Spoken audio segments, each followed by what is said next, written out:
ઓમ નમો નારાયણ.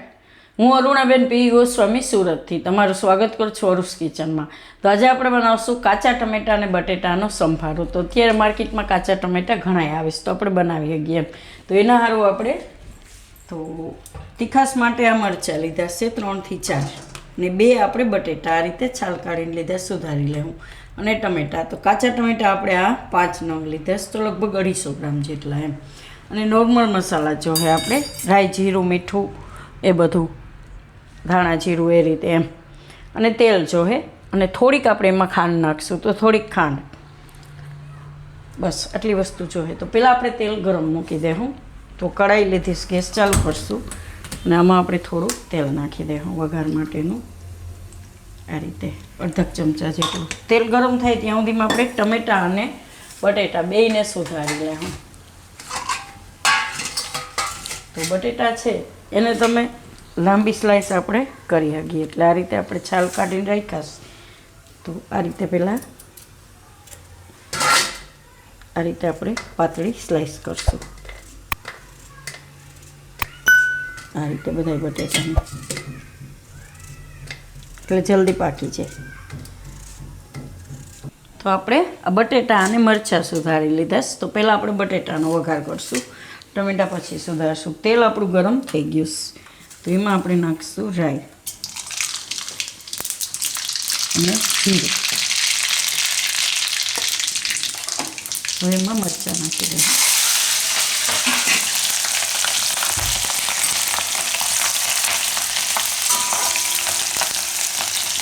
અને બટેટા.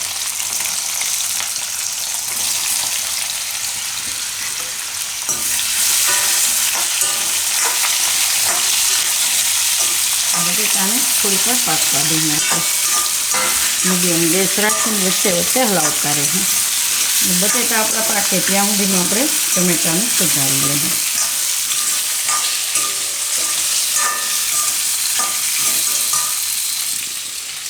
તો આપણે ટમેટા ધોઈને જ લીધા છે. તો વચ્ચેનો ભાગ કાઢી નાખીશું આપણે.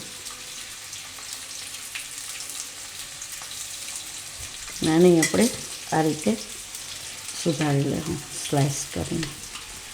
તો બધાય ટમેટા આપણે આ રીતે સુધારી લેવું.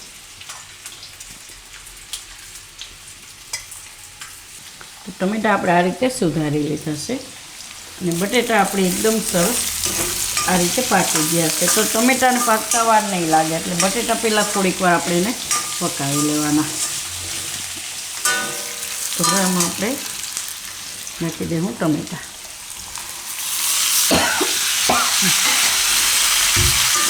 મિક્સ કરવાનું.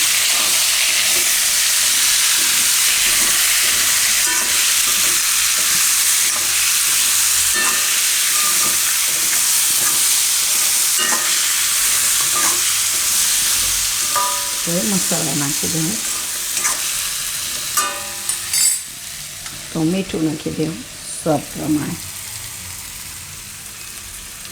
ને ધાણા જીરું.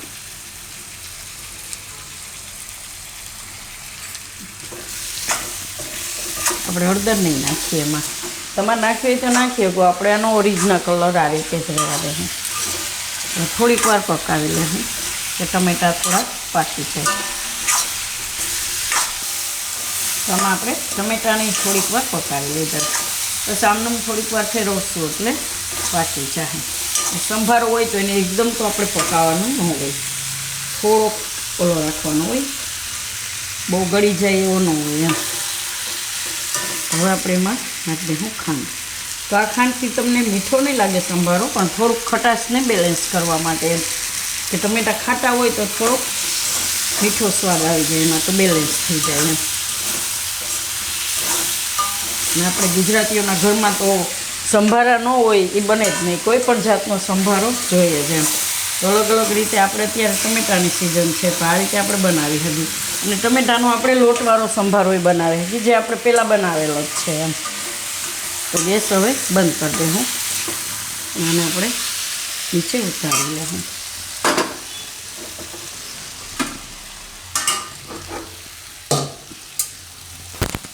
આને આપણે હવે પ્લેટમાં કાઢી લેવું.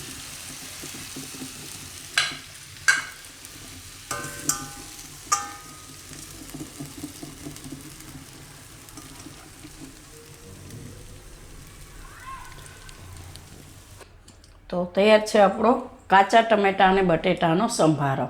તો જો તમને મારી આ રેસીપી પસંદ આવી હોય તો એને લાઇક કરજો, શેર કરજો અને મારી ચેનલને સબસ્ક્રાઈબ કરજો અને બેલ આઇકન દબાવવાનું ના ભૂલતા. કમેન્ટ કરીને કહેજો કે તમને કેવો લાગ્યો આ કાચા ટમેટા બટેટાનો સંભારો.